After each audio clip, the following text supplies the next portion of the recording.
Volvemos luego de la pausa, seguimos nosotros hoy en A Favor y en Contra, hablando con nuestros invitados en esta jornada ya de día lunes, donde estamos cada vez más próximos a lo que va a ser el proceso primero de las internas y veremos qué sale de esa experiencia con los candidatos ya con miras a las generales.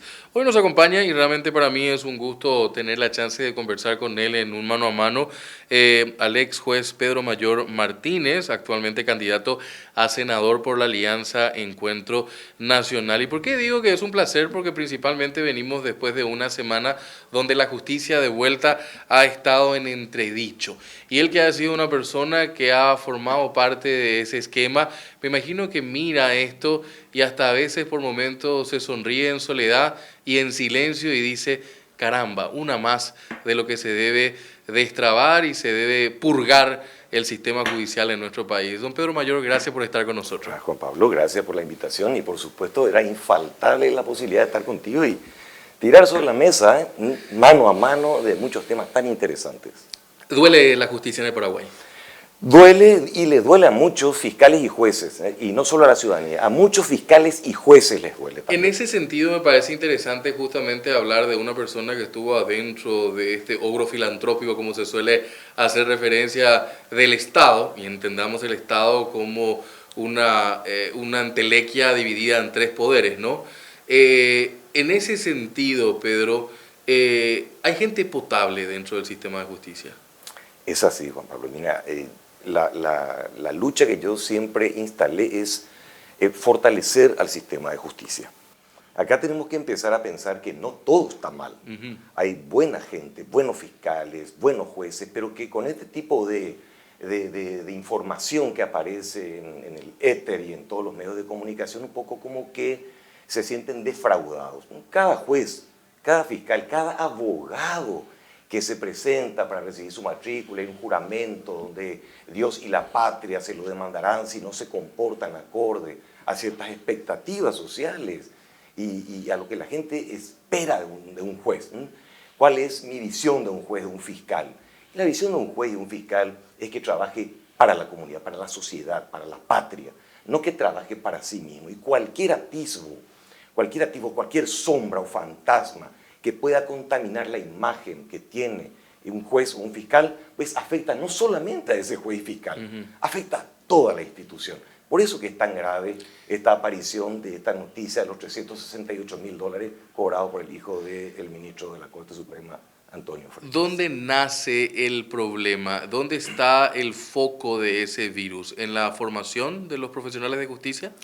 Buena pregunta. Yo creo que la cuestión no solamente pasa por la formación, porque si bien es cierto, todos los jueces en este momento, yo estoy hace ya 24 años en la Escuela Judicial de Formación para fiscales y jueces, claro que mis áreas de fortalecimiento no están dirigidas a la ética. Conste que mi discurso, como sabrás y recordarás, siempre fue bastante díscolo en cuanto al sistema, ¿verdad? Al conservadurismo judicial de no hablar, hablar por la sentencia, no incorporar temas políticos, no político-partidarios, sí, políticos. Entonces, ¿qué hacer para sacar una buena camada de fiscales y jueces? Yo creo que hay que empezar a explorar, y esto te lo digo sinceramente, con la comunidad, con los abogados, que es el colectivo al que más afecta las decisiones. Es lógico dejar de lado a la sociedad en general, a la que va dirigida la solución de un conflicto. ¿La calidad de docentes también impacta? Siempre, siempre. Creo que los docentes tienen que, en cualquier materia, sea desde la universidad o la escuela judicial, incorporar valores que tienen que ver con la honestidad a carta cabal, el coraje, Juan Pablo, el coraje es fundamental, y el nivel de la mística. Parece que cuando hablamos de mística hablamos solamente de militares y policías, ¿verdad? El policía que tiene que estar convencido, rodeado de un halo de servicio a la sociedad, de protección a la sociedad. Esa es la mística que tenemos que empezar a trabajar en fiscales y jueces. No aquello de quiero ser juez para que llegue mi momento. No, el momento que nos llega es el momento para probar que servimos a la comunidad y que estamos predispuestos a actuar con valentía, defendiendo los intereses de la Constitución y la ley. ¿La justicia es pronta y barata? En algunos casos, sí. En otros casos es absolutamente, diríamos, elefantiásica, con el peso que implica y el paso que también puede tener una decisión judicial. Doctor Pedro Mayor Martínez, usted sabe que yo le hice adrede esa pregunta. Sí, es así, es así. Para algunos pronta y barata. Exacto. ¿Y cómo se radica eso?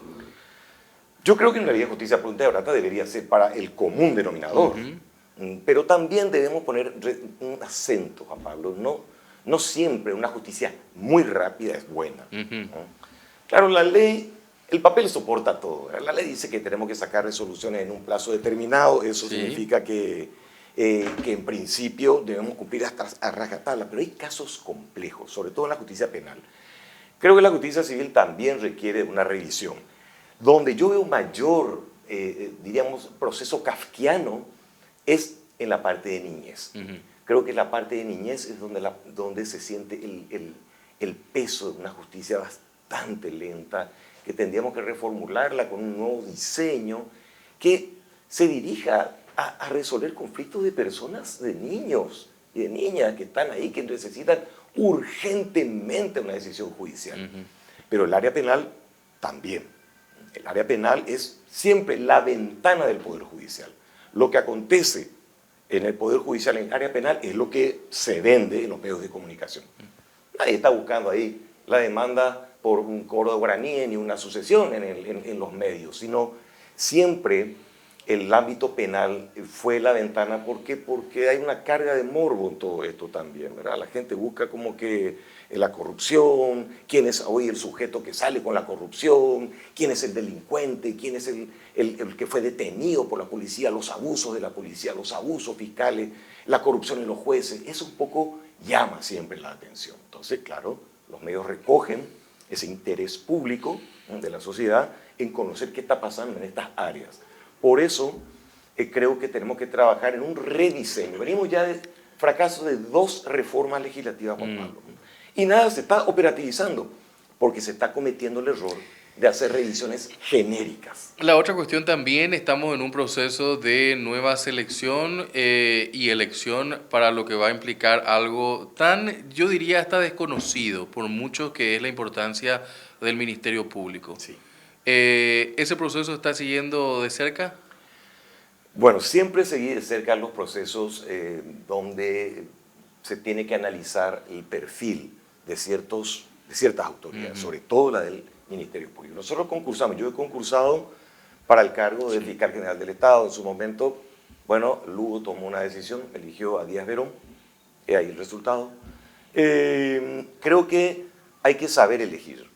Y para saber elegir uno tiene que ver la trayectoria de las personas, una trayectoria probada en el campo de la toma de decisiones estresante, Juan Pablo. Sí. Yo no puedo estar, como decimos, siendo marinero capitán de mar, si en realidad no he salido del río ni del lago. O sea, cuando hablamos de justicia y hablamos de determinado tipo de conflictos, y cuando hablamos de nada más y nada menos que la Fiscalía General del Estado, imagínense ustedes, eso es mar adentro, eso es tormentas, eso son presiones, esos son eventos que no son manejados por la decisión de un fiscal general. Entonces, acá tenemos que estar preparados, el que asuma, para empezar a sacar oxígeno a muchas cosas. ¿Este Ministerio Público tuvo a una persona que conocía el mar adentro? Bien, podemos hablar de varias personas que conocían mar adentro. No continuaron. Y yo creo que algunas no continúan, y acá también hago siempre un paréntesis.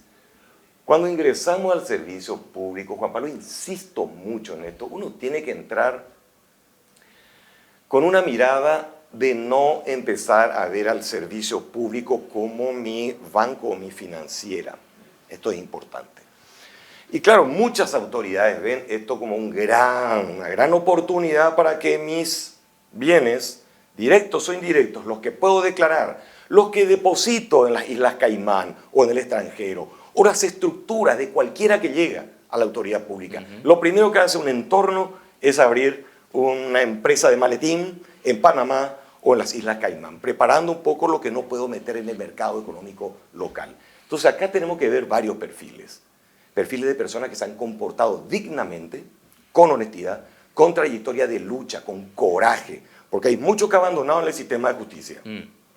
Pues retornan o pretenden retornar. Hay otros que no estuvieron en el sistema de justicia, pero fueron, digamos, elementos que estuvieron ahí en un bajo nivel de intensidad de problemas. Ahora, mi ejemplo cuando le decía de una persona que conocía el mar profundo desde las entrañas del Ministerio Público es la actual fiscal general del Estado. Ella es una persona que viene justamente de adentro. ¿Estuvo a la altura? Yo creo que Sandra Quiñones no estuvo en mar adentro. Nunca estuvo en mar adentro. Sandra Quiñones perteneció a una unidad especializada en un momento determinado, pero ella ha cumplido simplemente un rol que para muchos no es el que se hubiese esperado del fiscal general del Estado. Uno tiene que entrar a la fiscalía sin ataduras, sin ataduras, con la capacidad de investigar y empujar, impulsar, monitorear, controlar el trabajo de los fiscales. Uno no puede dejar a los fiscales que hagan lo que se le antoja. Uno como fiscal general del Estado tiene que enviar un mensaje claro: cero corrupción a nivel fiscalía y cero equipo de trabajo. No pretendemos nosotros ni vamos a permitir que existan las financieras que trabajen con fiscales como organismos de cobranza. O sea, eso tenemos que eliminar, y no solamente en ciertos sectores. Recuerden que la fiscalía está a nivel país. La fiscalía es muy importante. Es una de las instituciones que puede garantizar, en este caso, la estabilidad del Estado. ¿Por qué digo estabilidad? Porque tiene que procesar gente que está comprometida. Y si dejamos que esta gente comprometida siga creciendo, Juan Pablo, por Dios. Pedro, me parece interesante y realmente celebro de vuelta esta posibilidad de conversar, porque en el caso mío suelo ver algunas películas justamente de la justicia norteamericana, ¿no? Y entre ellos es a veces interesante ver casos donde policías que cometen una infracción tienen que ir presos. Y va y se encuentra con presidiarios a la cual él tuvo que perseguir. Esa misma relación te pongo a vos entrando en la política. ¿Crees que es casi igual? A ver, bueno, el paralelismo, te diría, no estoy muy seguro que pudiéramos considerarlo en esa misma similitud. Primero, el abordaje de procesamiento de policías, jueces, inclusive fiscales, y de dónde los remitimos una vez que tengamos que dictar una sentencia, es una cosa que tenemos que trabajarla, porque es cierto. Pero a nivel político, y te comentaba en el break, ¿verdad? Durante el sistema, 27 años, mi estimado, en un termo que me contrajo en nivel de amistades. Yo he sostenido las buenas amistades que he tenido cuando ingreso al sistema de justicia.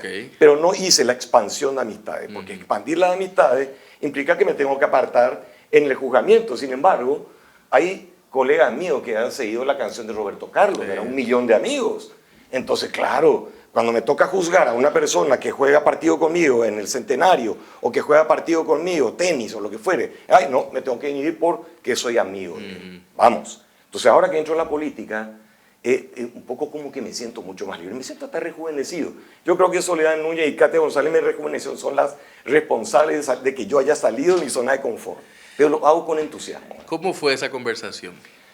Bien, Katia me llama, me dice quiere hablar conmigo, me tira un poco ya la idea, le digo, mira Katia, no estoy muy seguro de esto, pero bueno, te espero, mira que estoy con COVID. No, yo ya tuve COVID, me dice Katia. O sea, evidentemente Katia está ya con como esos misiles teledirigidos, ya una vez que eligió, ya va al objetivo.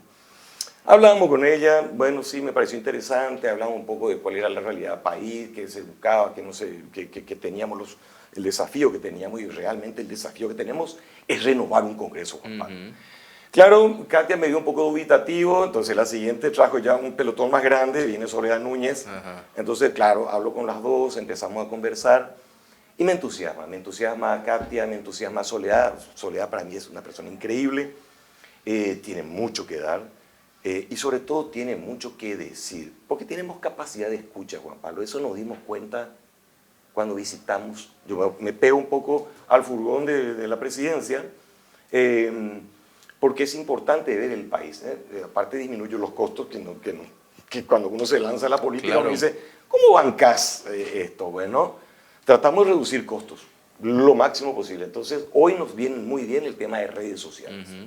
Ahí entra un poco una de mis hijas que puede ayudarme, que es también mi CM, en el cual contribuye. Después cuento con algún apoyo. Traigo mis equipos porque también soy un aficionado a la fotografía, aficionado a las redes. Usé las redes siendo juez, un poco cuando debemos posicionar temas políticos. Y ahí como que algunos cabalgó un poco, usted juez no puede opinar en política. En política puedo opinar, lo que no puedo hacer es política partidaria. Entonces temas como Yacyretá, Itaipú, el manejo discrecional de esos fondos, cómo un director de Itaipú puede ganar más que el presidente de la República. Eso es odioso, pero cualquier ciudadano paraguayo que observe lo que gana el director de Itaipú o de Yacyretá es escandaloso. La otra cuestión también en torno a ese tema es que los compañeros en este viaje que te toca son gente interesante. Excelente. Yo creo que de una u otra manera muchos partidos tienen buenas personas detrás. Lástima que la alianza esta no pudo crecer un poquito más e incorporar a excelentes personas, pero la Alianza Encuentro Nacional realmente, y eso no lo digo porque estoy en la lista, esto lo puede ver el público. De hecho, siempre le digo, porque envío un mensajecito, porque si no, no pueden ver, entonces lo que hago es, bueno, Ahí está. En esto ustedes van a ver códigos QR. En el de la derecha está, para el que lo pueda captar o el que lo pueda ver, el diario de la Alianza Encuentro Nacional. Una vez que ustedes capten esto, pues pueden luego investigar. La idea es que investiguen quiénes somos, la trayectoria de cada uno de nosotros. No vendemos figuritas, vendemos lo que fuimos. Y lo que fuimos es un indicio a nivel judicial de cómo puede resultar la siguiente carrera. Cuando salen a caminar y hablan con la gente, ¿qué te dicen? Porque una de las máximas que suelo plantear acá sobre esta mesa es que la gente está cansada de la política. ¿O de qué es lo que está cansada? Claro. Yo creo que hay dos niveles de cansancio, Juan Pablo. Uno de ellos realmente es la frustración de los ciudadanos de que la clase política siempre incumple.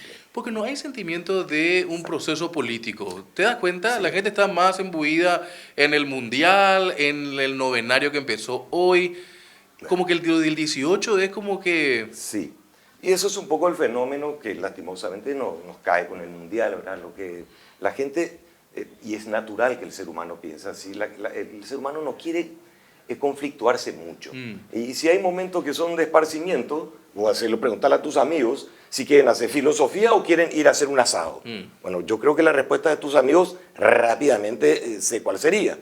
Entonces, cuando hablamos de dialogar, de pensar, un poco como que la gente no quiere dedicarle mucho, aunque hay muchísimos jóvenes, los colaboradores que están con Soledad, que se están plegando a todo esto, son fantásticos, son gente hermosa que quiere cambiar las cosas. Entonces, claro, ahí tenemos esa parte de nuestro componente social que quiere participar. Pero también tenemos, Juan Pablo, que entusiasmar al resto de la gente.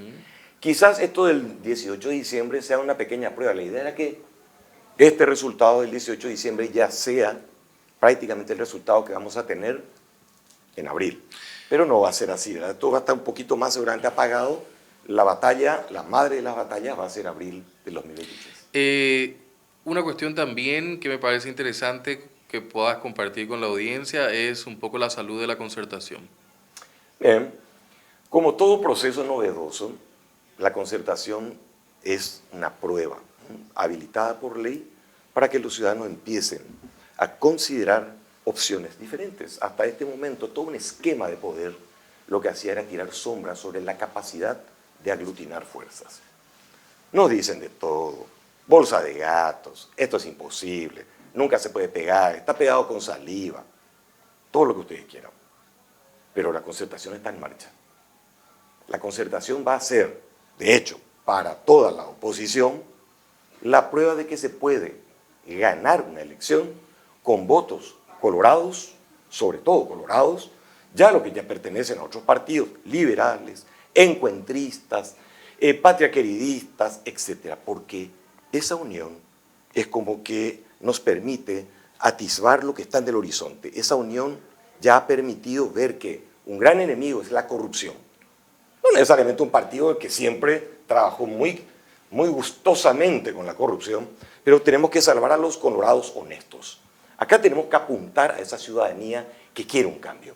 Acá tenemos que erradicar que una ciudadanía tenga que rebajarse, indignarse para ir a pedir a un senador o un diputado que le dé para el cajón o que le compre su medicamento. Lo que la concertación va a apuntar con los legisladores que resulten elegidos es que usted, que nos mira, usted no tenga que venir a pedirle a ninguno de nosotros porque el Estado le va a proveer lo que usted necesita. Ese es el mensaje que queremos enviar. Y ese mensaje lo vamos a lograr con el trabajo conjunto de los resultados de la concertación. Ahora, pero mucha gente dice, pero me es más fácil que un caudillo me dé tal cosa. Incluso hay familias y hay clanes que viven del Estado, Pedro. Totalmente de acuerdo, Juan Pablo. Ese es el nivel de secuestro que tenemos que combatir. ¿Por qué te digo que tenemos? Claro, existen los secuestros que piden dinero, ¿verdad?, para liberar a una persona. Estoy hablando yo de secuestro, en este caso casi a la inversa, de secuestro porque te doy un poquitito, ¿verdad?, y con eso te ato tu voluntad. Y ustedes no pueden más ser secuestrados por el caudillismo político. Ustedes se merecen más, ustedes se merecen un Estado eficiente, un Estado garantista, que haya seguridad humana donde no haya miseria, donde ustedes no tengan hambre, ni sus hijos tengan hambre, ni sus hijos sufran enfermedades y tengan que ir a rebajarse. Yo sé lo que es rebajarse, pedirle al político, como lo hemos monitoreado cuando hemos recorrido el interior del país. Tengo que pedirle a alguien para que le compre el medicamento. Por Dios, ustedes se merecen mucho más. Ustedes se merecen que el Ministerio de Salud, que el IPS y todas las instituciones que están al servicio de la comunidad, pues funcionen sin corrupción. ¿Qué pensás de los partidos, y en este caso los partidos tradicionales con gran estructura, que hacen de oposición y también de oficialismo a la vez? Quiero poner de resalto algo. Cuando hablamos de partidos, tenemos que reconocer que dentro de los partidos hay como que antídotos, Juan Pablo. No todos funcionan al mismo son, o el mismo mecanismo. Hay gente que se revela. Esa es la ciudadanía que está ahí, que nos observa. Entonces, claro, tenemos componentes, un componente humano que se encuentra dentro de un partido tradicional que es funcional a ciertos intereses que ni siquiera son los intereses de la República. Entonces, es el tipo de político que tenemos que erradicar. Solo tenemos que trabajar en un político que ya no busque ganar solo él con un sueldo. Para eso el político está puesto ahí por la voluntad popular porque confía en que no va a tener equipo para acrecentar sus arcas económicas. Entonces, tenemos que erradicar y tenemos que ir pensando reglamentos internos tipo el abandono, esto, ni siquiera asisto a las reuniones de comisión, ni a los plenarios, porque estoy jugando con darle mi voto a esto o lo otro, los olvidadizos, me olvidé de ir o esto o lo otro, vamos. Entonces, una de mis metas, y estoy construyendo mi propia idea como senador, es trabajar con Katia González en la CBI. La CBI va a ser una potencia porque nosotros del Congreso no es solamente leyes que vamos a estar trabajando. Uno de los roles del Congreso es cumplir la disposición constitucional de trabajar coordinadamente y controlar. La fuerza que tiene el Congreso es el juicio político. El juicio político no como amenaza a quien se comporte mal, es un mecanismo constitucional. Entonces tenemos que empezar también a activar estos mecanismos constitucionales de manera razonable y cuando corresponda. En el caso que te toque estar en el Congreso el próximo año, ¿reforma constitucional? Yo siempre una parte, o por lo menos una parte mía, siempre como que ausculta la posibilidad de una reforma constitucional. Yo creo que hablar de una reforma constitucional ameritaría primero que hagamos un llamado a la comunidad donde están los concernidos. Nosotros no podemos pensar por una idea personal de que algo deberíamos cambiar en la Constitución. Mal que mal, esta Constitución es una de las mejores que hemos tenido, pero tendríamos que hacer un plebiscito, veamos un poco la necesidad, auscultemos el sentir de la gente, un poco para que vea, o un aporte a nivel comunicacional, para que veamos qué necesita la gente. ¿Estaría de acuerdo? ¿Son los momentos adecuados? Porque Estamos hablando de que el Estado no tiene un poder real. Así que queremos recuperar el poder real.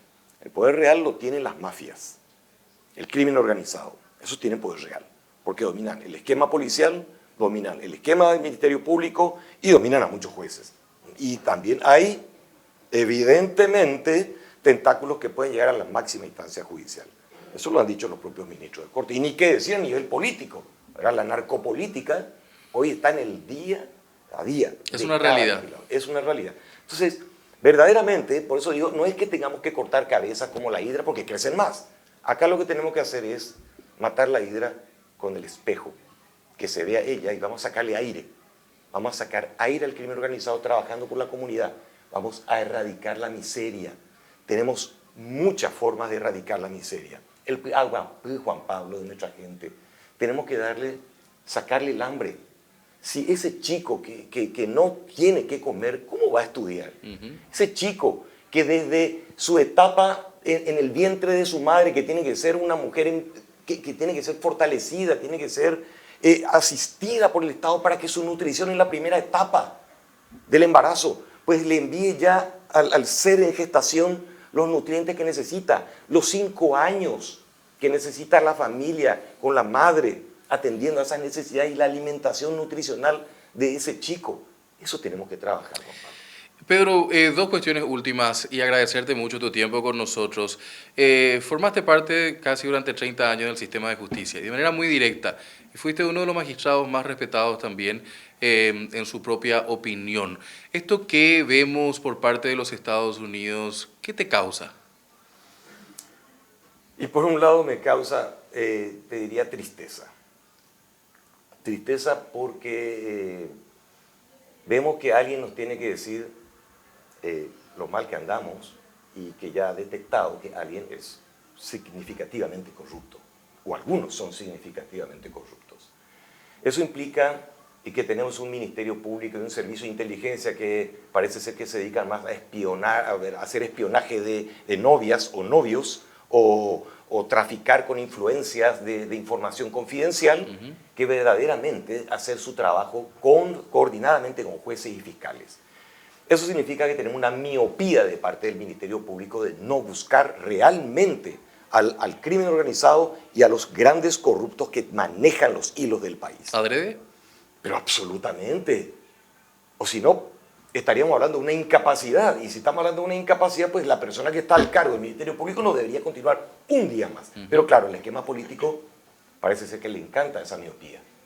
El esquema político que está en contra de que cambiemos a un Ministerio Público y demos una estructura y una persona adecuada para combatir el crimen organizado, parece ser no es del piacere de los que mantienen el poder. Claro, no quiero que me investiguen. Entonces necesitamos... A ver, por un lado, aquel recordatorio de Estados Unidos de que las cosas no están muy bien, yo creo que es un guante que nos lanzan. Nos lanzan un guante y a ver quién toma el guante. Lo que pasa es que espero que el nuevo fiscal general del Estado tome el guante y haga las cosas como corresponde. Pero el fiscal general del Estado es elegido finalmente por el Ejecutivo. Y el Ejecutivo quiere cuidar sus espaldas cuando salga. Entonces veremos qué sucede ahí. Pedro, por último, ¿qué es el Paraguay para vos? El Paraguay último que vi, Juan Pablo, después de estar 27 años en un termo como juez, el Paraguay que vi es un Paraguay hermoso. Es un Paraguay de oportunidades desaprovechadas por los corruptos, porque no sirven a la gente, se aprovechan ellos para sí. Es un Paraguay con grandes potencialidades. Hemos visitado la zona de grandes emprendimientos del Alto Paraná. Hemos visto gente laboriosa, trabajadores en alto nivel. Estamos viendo comunidades indígenas que están cambiando el paradigma de modelo de supervivencia de comunidades indígenas como los H. Gente que nos demuestra que se puede ir pensando en un país diferente, pero necesitamos seguridad jurídica. Necesitamos que el crimen organizado no marque las pautas a los nuevos legisladores ni al Ejecutivo.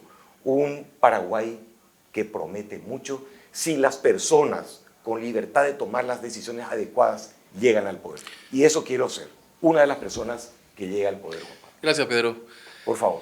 Pedro Mayor Martínez con nosotros aquí, cerrando también otra edición más de A Favor y en Contra. Invitándolos a que continúen con nosotros. La próxima semana estamos ya casi próximos a lo que va a ser el 18 de diciembre. Por supuesto, invitándoles a que sigan con nosotros, con más invitados del ámbito político. Para lo que resta de la jornada, desearles como siempre buenas noches y buena suerte.